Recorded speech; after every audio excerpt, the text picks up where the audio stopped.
Iran ইসরায়েলের যুদ্ধের পরিপ্রেক্ষিতে সাধারণ মুসলিম হিসাবে আমাদের করণীয় কি? আমি সাধারণত মিথ্যা বলি না, কিন্তু গার্মেন্টসের চাকরি নেওয়ার জন্য অভিজ্ঞতা বাড়িয়ে বলি, যাতে চাকরি হয়, বেতন বেশি ধরে। এখন তো চিন্তায় শেষ হয়ে যাচ্ছে উপার্জন হারাম হচ্ছে কি না ভেবে। এই বিষয়ে জানিয়ে বাদিত করবেন। সাহাবীর মর্যাদা সম্পর্কে ইসলামের নির্দেশনা জানতে চাই। হজের শিক্ষা কিভাবে পরবর্তী জীবন কাজে লাগাতে পারি, এ ব্যাপারে আপনার পরামর্শ নির্দেশনা কামনা করছি। একজন মুসলিম বোন খ্রিস্টান ছেলেকে বিয়ে করে ধর্ম পরিবর্তন করেছেন। এখন তিনি 5 মাসের অন্তঃসত্ত্বা।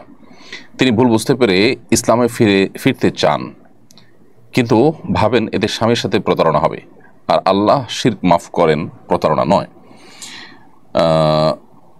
তার বিশ্বাস মন ভাঙা মানে মসজিদ ভাঙা সমান। তিনি কি করবেন? তার ফিরে আসা এবং ভবিষ্যৎ সম্পর্কে পরামর্শ দিন। ভাই ইমরান মোল্লা, প্রথম কথা হলো যে এটি সঠিক কোনো কথা নয় যে আল্লাহ তাআলা প্রতারণা গুনাহ মাফ করবেন না। আল্লাহ তাআলা সকল গুনাহই মাফ করবেন। মৃত্যুর আগে মানুষ যে কোনো গুনাহ থেকে তওবা করবে, আল্লাহ তাআলা তার সবগুলোকেই ক্ষমা করবেন। আল্লাহ তাআলা বলেছেন, ওয়াতুবু আইয়ুহাল মুমিনুন ওয়াতুবু ইলাল্লাহি জামিআন আইয়ুহাল মুমিনুন, হে ঈমানদাররা, তোমরা সবাই আল্লাহর কাছে তওবা করো, আল্লাহর দিকে ফিরে আসো। আল্লাহ বলেছেন, ইন্নাল্লাহা ইয়াগফিরুয যুনুবা জামিআ, আল্লাহ সকল গুনাহ মাফ করে দিবেন। অতএব প্রতারণা একটা পাপ, এমন কোনো পাপ নেই, যে এমন কোনো অপরাধ নেই যে অপরাধ করার পর প্রায়শ্চিত্ত করলে, মানুষ তওবা করলে, অনুশোচনা হলে তিনি সেখান থেকে ফিরে আসলে আল্লাহ তাআলা ক্ষমা করবেন না। সো প্রতারণার গুনাহ থেকেও তিনি আল্লাহ তাআলা মাফ করবেন। এক। দ্বিতীয়ত হলো, মানুষকে প্রতারিত করার চাইতে আল্লাহর সঙ্গে শিরকের ভয়াবহতাটা অনেক বেশি। আর তৃতীয়ত কথা হলো যে অমুসলিম যে ছেলের সাথে তার বিয়ে হয়েছে, সে বিয়ের আসলে সংগঠিত হয়নি, অর্থাৎ শরিয়া দৃষ্টিকোণ থেকে সেটা কোনো বিয়েই হয়নি। আজকাল যে সমস্ত খ্রিস্টান আছে, বেশিরভাগ খ্রিস্টানরাই আসলে না যথাযথ খ্রিস্টান এবং না তাদেরকে আহলে কিতাব বলার মতো পর্যায়ে তারা পড়ে। সো এরকম মানুষদের সাথে বিয়ে হলে সে বিয়েটাই বিশুদ্ধ হয় না। অতএব যে ব্যক্তি আপনার স্বামী নন, যার সঙ্গে বিয়েটা আপনার বিশুদ্ধ হয়নি, সেখানে আপনার প্রতারণার প্রশ্নটাও আসে না। অতএব তার সঙ্গে বরং আপনার এখন যে সম্পর্ক আছে সেটা অবৈধ সম্পর্ক, সেটা থেকে সরে আসা আপনার জন্য আবশ্যক। আমাদের অনেকে দিন সম্পর্কে, ইসলাম সম্পর্কে বেসিক ধারণা না থাকার কারণে এই ধরনের নানা ধরনের ধোঁয়াশাপূর্ণ বিষয় আমাদের মাথায় আসে এবং বিভ্রান্তিতে আমরা পড়ে যাই। অতএব আমরা আশা করব যে আল্লাহ তাআলা তাকে হেদায়েতের পথে ফিরে আসার তৌফিক দিবেন এবং তাকে আমরা আহ্বান করবো ইসলামের পথে ফিরে আসার জন্য, নাহলে অনন্তকালের জাহান্নামের যাত্রা নিশ্চিত হয়ে যেতে পারে। আল্লাহ আমাদেরকে সবাইকে হেফাজত করুন। হজের শিক্ষা কিভাবে পরবর্তী জীবন কাজে লাগাতে পারি, এ ব্যাপারে আপনার পরামর্শ নির্দেশনা কামনা করছি। আর হজের শিক্ষাগুলোকে জীবনের পরবর্তী ধাপে বা পরবর্তী জীবনে ধরে রাখার জন্য আসলে অনেক স্ট্রাগল, অনেক পরিশ্রম, অনেক মেহনত আমাদেরকে করতে হবে। এর ভিতরে একটা পরিশ্রম হলো যে প্রতিনিয়ত হজের যে মাশায়েরগুলো, হজের যে জায়গাগুলো, সেই পবিত্র জায়গাগুলোর পবিত্র অনুভূতিগুলোকে আমরা বেশি থেকে বেশি স্মরণ করার চেষ্টা করব, রিমাইন্ড করার চেষ্টা করব এবং সেগুলোকে আমাদের উপলব্ধিতে জাগরুক রাখার চেষ্টা করব সবসময়। আর একটি ভালো পরিবেশ, যে পরিবেশ তাকওয়ার পরিবেশ, দ্বীনি পরিবেশ, নেককারদের পরিবেশ, সেরকম পরিবেশের মধ্যেও আমরা যথাযথভাবে আমাদের নিজেদেরকে এঙ্গেজ রাখার চেষ্টা করব, সময় কাটাবার চেষ্টা করব ইনশাআল্লাহ তাআলা। যখন মানুষ ভালো পরিবেশের মধ্যে থাকে, নেককারদের পরিবেশের মধ্যে থাকে, তাদের চৌহদ্দি এবং সারাউন্ডের মধ্যে থাকে, তখন তার জন্য দিনের কাজ করা বা দিনের পথে চলাটা তুলনামূলক সহজ হয়। অনেক হজ করে এসে নিজের আগের যে গড্ডালিকা, আগের যে স্রোত, আগের যে পরিবেশ, সেখানে হারিয়ে যান, যার কারণে তারা আর সেখান থেকে ব্যাক করতে পারে না। তো এই জায়গাটাতে আমাদের ফিরে আসাটা দরকার এবং গুরুত্বপূর্ণ। আল্লাহ আপনাকে সে তৌফিক দান করুন। সেই সাথে আল্লাহর কাছে খাসভাবে দোয়াও করতে হবে যে আল্লাহ আপনি আমাকে হেদায়েতের পথে পরিচালিত করুন, অবিচল রাখুন, হেদায়েতের থেকে যেন আমি বিচ্যুত না হই, সেটি আল্লাহর কাছে দোয়াও করে যেতে হবে। আর এছাড়া হজ করে আসার পরে ইমানের কিছুটা চার্জ হয়, এরপর আবার রিচার্জ করতে হয়।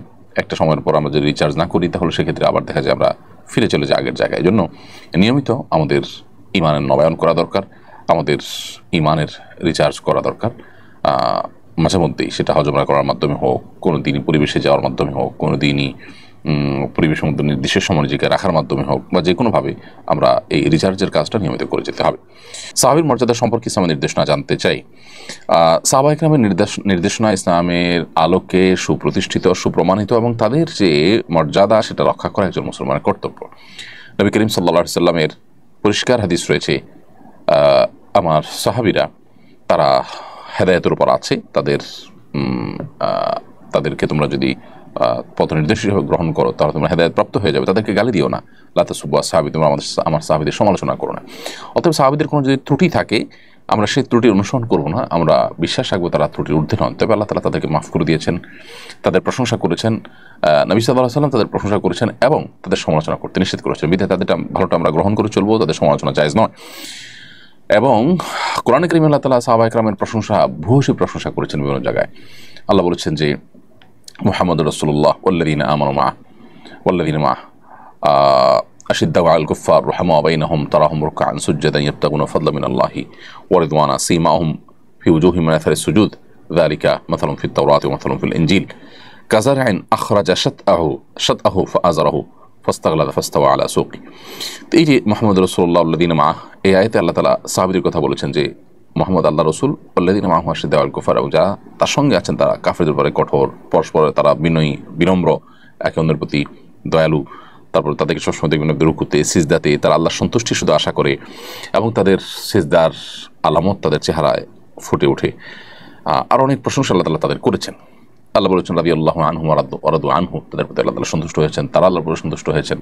নবী সাল্লাল্লাহু আলাইহি ওয়াসাল্লাম বলেছেন উহুদের বদর যুদ্ধে অংশগ্রহণকারী সাহাবীদের পরে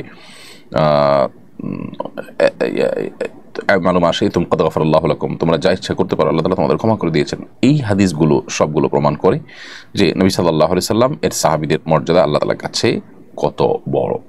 তো এই জন্য আমাদের কর্তব্য হবে আল্লাহ রাব্বুল আলামিনের এই নির্দেশনা এবং নবী সাল্লাল্লাহু আলাইহি ওয়াসাল্লাম হাদিসগুলোকে মাথায় রেখে সাহাবা ইকরামের সমালোচনার বাইরে থাকা। সাহাবা ইকরামের ব্যাপারে কোরআন সুন্নাতে আরো ভুরি ভুরি হাদিস রয়েছে। আব্দুল্লাহ ইবনে মাসউদ রাদিয়াল্লাহু তাআলা বলেছেন, মান কানা মুস্তান্নান ফালিয়াস্তান্না বিমান ক্বাদ মাত, যে ব্যক্তি আদর্শ হিসেবে গ্রহণ করতে চায় কাউকে, সে যেন যারা মারা গেছেন, অর্থাৎ তার সময় যারা মারা গেছেন তারা হচ্ছেন সাহাবী, তাদের যেন তাদের যেন আদর্শ অনুসরণ করে। উলাইকা আসহাবু মুহাম্মাদিন সাল্লাল্লাহু আলাইহি ওয়াসাল্লাম, তারা মুহাম্মদ সাল্লাল্লাহু আলাইহি ওয়াসাল্লামের সঙ্গীরা ছিলেন, সাহাবীরা ছিলেন। কানু খায়রু হাযিহিল উম্মাহ আবরুহা কুলুবান ওয়া আমাকুহা ইলমান ওয়া আকলুহা তাকাল্লুফা, তারা এই উম্মতের সবচেয়ে শ্রেষ্ঠ মানুষ ছিলেন, তাদের অন্তর ছিল সবচেয়ে পবিত্র, সবচেয়ে এলিমের দিক থেকে তারা গভীর ছিলেন, জ্ঞানের দিক থেকে এবং লৌকিকতার দিক থেকে সবচেয়ে কম ছিলেন তারা। আমি সাধারণত মিথ্যা বলি না, কিন্তু গার্মেন্টসের চাকরি নেওয়ার জন্য অভিজ্ঞতা বাড়িয়ে বলি, যাতে চাকরি হয়, বেতন বেশি ধরে। এখন তো চিন্তায় শেষ হয়ে যাচ্ছে উপার্জন হারাম হচ্ছে কি না ভেবে, এই বিষয়ে জানিয়ে বাধিত করবেন। প্রিয় ভাই, মিথ্যা সর্বাবস্থায় জঘন্য অপরাধ, এবং মিথ্যাবাদী মিথ্যা বলতে বলতে আল্লাহ তাআলার কাছে কাযযাব বা মিথ্যাবাদী হিসাবে যে তালিকা আছে, সেই তালিকায় তার নাম চলে যায়। খুবই জঘন্য একটি বিষয়। আর মিথ্যাবাদীদের উপর আল্লাহ তাআলা লানত পতিত হয়। একজন ইমানদার জেনে শুনে ঠান্ডা মাথায় মিথ্যা বলতে পারে না কোনো অবস্থাতেই। অতএব আপনি যে জঘন্য অপরাধে লিপ্ত হয়েছেন, সেজন্য আল্লাহ তাআলার কাছে তওবা করবেন। তবে এর কারণে আপনার সারা জীবন উপার্জন হারাম হয়ে যাবে, ব্যাপারটা সেরকম নয়। আপনি উপার্জন এখন যেটা করছেন সেটা আপনার শ্রমের বিনিময়ে পারিশ্রমিক নিচ্ছেন। অতএব শ্রম যতটুকু দিবেন ততটুকুর বিনিময়ে পারিশ্রমিক গ্রহণ করা আপনার জন্য হালাল হবে। কিন্তু একই সাথে শুরুতে চাকরিটা নেওয়ার ক্ষেত্রে যে মিথ্যার আশ্রয় নিয়েছেন, সেজন্য আল্লাহ তাআলার কাছে আপনার পরিপূর্ণ খাঁটি অন্তরে তওবা নাসুহা, খাঁটি তওবা আপনাকে করতে হবে। ইরান ইসরায়েলের যুদ্ধের পরিপ্রেক্ষিতে সাধারণ মুসলিম হিসেবে আমাদের করণীয় কি? ইরান ইসরায়েলের যুদ্ধের প্রেক্ষিতে শুধু নয়, বর্তমান জমানাতে অনেক ঘটনা প্রবাহ আছে, যে ঘটনা প্রবাহে আসলে আমাদের প্রপার কোনো ডিসিশন নেওয়া সবসময় ইজি নয়, বরং ধোঁয়াশায় পরিপূর্ণ এবং ফিতনায় পরিপূর্ণ। কিয়ামতের আগে আসলে ফিতনা এমনভাবে পতিত হবে, ধোঁয়াশা বিভ্রান্তি এমনভাবে ছেয়ে যাবে যে আমরা আসলে সিদ্ধান্তহীনতায় ভুগতে হবে, এবং সঠিক এবং বেঠিক সিদ্ধান্ত বের করে আসা, সঠিক এবং বেঠিক পথ নিরূপণ করা, এটা কঠিন একটা ব্যাপার হয়ে দাঁড়াবে। ইরান ইসরায়েল যুদ্ধের ক্ষেত্রে ব্যাপারটা অত জটিল না হলেও একেবারে সহজ নয়। একদিকে আমরা জানি যে ইরান, তারা আমাদের কেবলা মানে, আমাদের রসুলকে রসুল মানে ইরানের শিয়ারা। অপরদিকে আমরা এও জানি যে শিয়াদের একটা গ্রুপ তারা ইসলাম থেকে খারিজ হওয়ার মতো বিশ্বাস লালন করে। যদিও শিয়াদের মধ্যে আর অনেক গ্রুপ আছে, যারা অনেকেই আছেন যে ইসলাম থেকে খারিজ হওয়ার মতো বিশ্বাস লালন না করলেও ভয়াবহ বিদআতে তারা লিপ্ত এবং সুস্পষ্ট বিভ্রান্তি এবং গোমরাহিতে তারা আছে।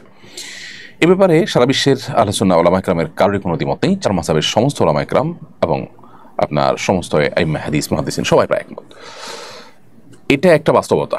আরেকটা বাস্তবতা হলো যে আমরা জানি সিরিয়া সহ ইরাক সহ মধ্যপ্রাচ্যের অনেকগুলো দেশে এই শিয়া প্রধান দেশটি ইরান বিভিন্ন সময় হামলা চালিয়েছে, এবং বিশেষ করে অতি সম্প্রতি সিরিয়াতে হাজার হাজার বরং লাখো আহলে সুন্নাহর আলেমদেরকে হত্যা করেছে, মসজিদগুলোকে ভেঙেছে, দখল করেছে, এবং সেখানে আপনার শিরকের রামরাজত্ব কায়েম করেছে। বিশেষ করে বাশার আল আসাদ যে কসাই হিসেবে পরিচিত, লক্ষ লক্ষ মানুষের জীবনহানি করেছে, যে সে নিজে ইরানের অনুগত এবং ইরানের সহযোগিতা নিয়ে সে তার এই জুলুমগুলো চালিয়েছে। তো এটা একটা বাস্তবতা।